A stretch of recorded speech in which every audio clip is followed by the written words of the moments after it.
देखो अभी हमारे पास एक क्वेश्चन है, देखो number of alkenes obtained on electrolysis of CH3CONA and C2H5CONA।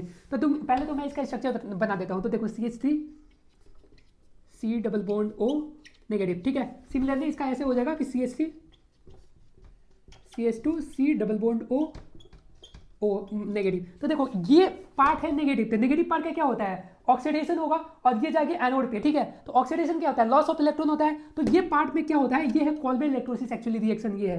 तो CH3 C double bond O और यहाँ पे देखो ऑक्सीजन पे माइनस चार्ज है तो एक इलेक्ट्रॉन लूज कर देता है, यहाँ पे बन जाएगा ऑक्सीजन O डॉट।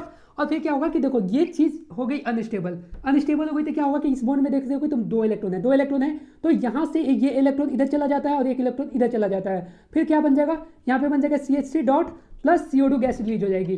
सिमिलरली यहाँ पे भी तुम ये देख सकते हो कि यहाँ पे बन जाएगा CH3 CH2 और तुम्हें बना कर दिखा देता हूँ, यहाँ पे डॉट बन जाएगा प्लस CO2 यहाँ पे भी रिलीज हो जाएगी, ठीक है। तो देखो तुम्हारे पास दो पॉसिबिलिटी है, एक तो है कि यहाँ ऐसे बहुत सारे मॉलिक्यूल्स होंगे CH3 के और यहाँ पे C2H5 के बहुत सारे मॉलिक्यूल्स होंगे। तो पहली पॉसिबिलिटी ये है कि ये अपने दूसरे मॉलिक्यूल से कंबाइन कर जाए। तो दूसरे मॉलिक्यूल से कंबाइन करेगी तो क्या हो गया, CH3 इसका हो जाएगा। और ये अपने जैसे दूसरे मॉलिक्यूल से अगर ये दूसरे स्पीसीज से टकराएगी तो क्या हो जाएगा, CH3 CH2 ईडी लिख दूँ, ईडी लिख देता, ठीक है ठीक है। और एक और पॉसिबिलिटी है ना कि ये दोनों अगर ये दोनों का रिएक्शन हो तो अब ये दोनों का होगा तो क्या होगा, तुम्हारे प्रोडक्ट में क्या बनेगा, CH3 CH2 CH3। इसलिए इसमें टोटल प्रोडक्ट हो जाएंगे 3, ठीक है। 3 आंसर। सेकंड क्वेश्चन है हमारे पास ये, ठीक है। तो इस क्वेश्चन को तुम देख लो और अटेम्प्ट कर लो, ठीक है। तो हम ज़्यादा किसी भी रिएक्शन के डिटेल में नहीं घुसेंगे, बस ऊपर ऊपर से और थोड़ा सा मैं मैकेनिज्म कोशिश करूंगा तुम्हें ताकि समझ में आ जाए, एकदम डेप्थ में नहीं जाएंगे, ठीक है। तो देखो ये अल्काइल लेड है और यहाँ पे एल्कोहलिक केओएच दिया हुआ है। अल्कोहलिक केओएच का क्या काम क्या होता है, एलिमिनेशन। अल्कोहलिक केओएच का काम होता है एलिमिनेशन, ठीक है। कैसे याद रख सकते हो, अल्कोहलिक क्या कहते हैं, एलिमिनेट करता है चीज़ों को, एलिमिनेट, लोग दारू पीकर एलिमिनेट हो जाते हैं ना दुनिया से, वैसे ही सिमिलरली अल्कोहलिक केओएच एलिमिनेट करता है किसी मॉलिक्यूल को तो कर ही सकता है, ठीक है। तो क्या इसका काम होता है अल्कोहलिक को, इसके तुम याद रखना डीहाइड्रोहैलोजेनेशन।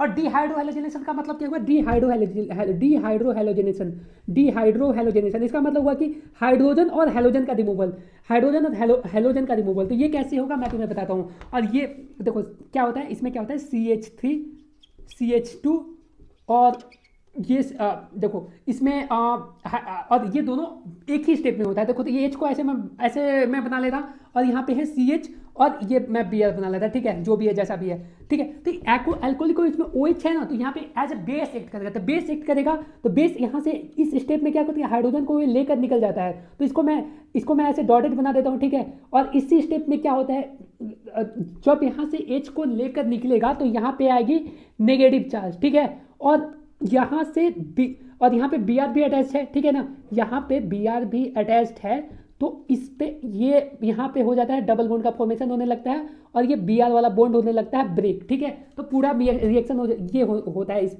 पूरा मैकेनिज्म। तो इसमें क्या बन जाएगा, फिर एल्किन का फॉर्मेशन होगा CH से CH डबल बॉन्ड CH2, ये हो जाएगा, ठीक है। और फिर क्या होगा, देखो HBr फिर हमने डाल दिया, ये HBr डाल दिया। तो HBr में क्या होता है, HBr में मार्कोनिकोव्स एडिशन होता है। मार्कोनिकोव्स क्या होता है कि देखो यहाँ HBr को तुम कैसे ब्रेक कर सकते हो, H प्लस Br माइनस, ठीक है। तो hydrogen according to Markovnikov's rule hydrogen वहां पे जाएगा जहां हाइड्रोजन पहले से ही ज्यादा है। तो हाइड्रोजन कहां पर पहले से ही ज्यादा है, यहाँ पर ज्यादा है, तो हाइड्रोजन यहीं पे फिर से आएगा, ठीक है। तो यहाँ पे अपना क्या बन जाएगा CH3 और Br यहाँ पे आएगा, ठीक है। और अब देखो अब हमने क्या डाला, एक्वस KOH। तो सिंपली ये तो कौन सा रिएक्शन हो गया तुम बताओ मुझे, ये हो गया SN1 रिएक्शन। एक SN1 रिएक्शन जिसमें कार्बोकेटाइन का फॉर्मेशन होगा, फिर OH माइनस अटैक कर देगा। तो यहाँ पे क्या बन जाएगा, CH3OH, ठीक है। इसको क्या बोलते हैं, प्रोपेन 2 ठीक है। तो अपना ये हो गया रिएक्शन, ऐसा है। नेक्स्ट क्वेश्चन पे पढ़ते हैं। नेक्स्ट क्वेश्चन है हमारे पास, total number of product after the monochlorination of two methyl butane. तो सबसे पहले हमने क्या किया, 2-मिथाइल ब्यूटेन का स्ट्रक्चर बना लिया। तो 2-मिथाइल ब्यूटेन में तुम्हें सबसे पहले आइडेंटिफाई करने हैं कि कितने यूनिक पोजीशन आते हैं। तो सारे पोजीशन इसमें तुम देख पा रहे हो कि यूनिक है। और मोनोक्लोरिनेशन मतलब एक क्लोरीन लगाना, ठीक है। तो सबसे पहला फर्स्ट हम यहाँ पे लगा कर देखते हैं क्लोरीन क्या होता है, 1 2 3, ठीक है। यहाँ पे क्लोरीन लगा दिया और यहाँ पे एमी तो एज इट इज था।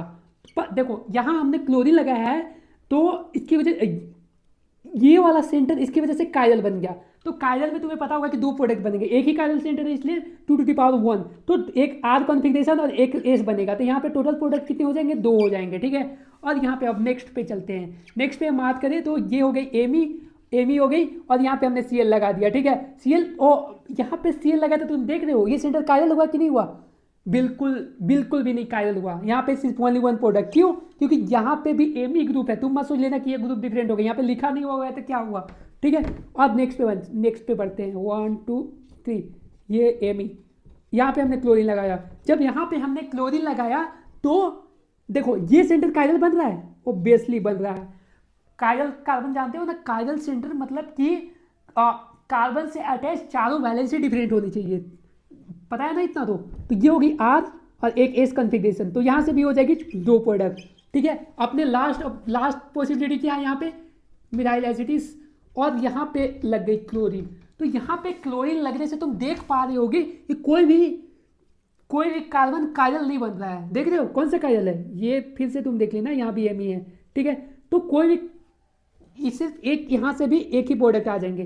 तो टोटल प्रोडक्ट कितने हो जाएंगे, यहाँ से 2 हो गए, यहाँ से 1, यहाँ से 2 और 1, तो टोटल प्रोडक्ट कितने हो गए यहाँ से, टोटल हो गए 6, ठीक है। तो अब आप लोगों से कुछ बातें, देखो आई नो कि यार तुम बहुत बड़े टीचर से पढ़ते हो, बहुत बड़े इंडिया के one of the bestest teacher से पढ़ते हो, पर यार मैं तुम्हें ये बताना चाहता हूँ कि अगर तुम्हें कोई डाउट है, लाइक कोई भी फिजिकल केमिस्ट्री, इनऑर्गेनिक, ऑर्गेनिक के, मैं खुद पढ़ता हूँ, वैसे तो मैं अभी सारे चैप्टर्स मैं खुद पढ़ रहा हूँ, पर मैं तुम्हारी काफ़ी हेल्प कर सकता हूँ। किसी पर्टिकुलर सब टॉपिक, चैप्टर्स या कॉन्सेप्ट में डाउट है तो तुम बता सकते हो मुझे। आई नो कि तुम्हारे पास टाइम की काफ़ी कमी होगी, और अगर कोई भी बंदा अगर इसको देख रहा है, आई डोंट नो कि देखता है कि नहीं, पॉसिबिलिटी तो काफ़ी कम है, पर देखता है, तो अगर तुम यहाँ तक पहुँच पा रहे हो और तुम्हें कोई डाउट है किसी भी कॉन्सेप्ट में, इसमें नहीं, तुम्हारे सिलेबस में केमिस्ट्री के, तो तुम मुझे बता सकते हो, तुम मुझे बताओगे तो मैं तुम्हें समझा दूंगा, ठीक है। आई नो कि तुम्हारे पास सारी चीज़ें एक साथ करनी होती है, तुम्हारे पास टाइम नहीं होता है, इसलिए मैं तुम्हें बोल रहा हूँ कि मैं तुम्हारी हेल्प कर सकता हूँ। I just want to help you bro, just understand, okay. और तुम बताना एक और चीज़, मैं कि भाई मेरा टीचिंग मेथोडोलॉजी कैसा लगा तुम्हें ये बताना है। और तुम चाहोगे तो मैं ऐसे और भी वीडियोस ला सकता हूँ, पर तुम्हारे बताने के ऊपर है, जैसा तुम्हारा रिव्यू होगा वैसा ही मेरा काम भी होगा, ठीक है। बाय, मिलते हैं, मेहनत करते रहो भाई, आग लगा देना जेई में।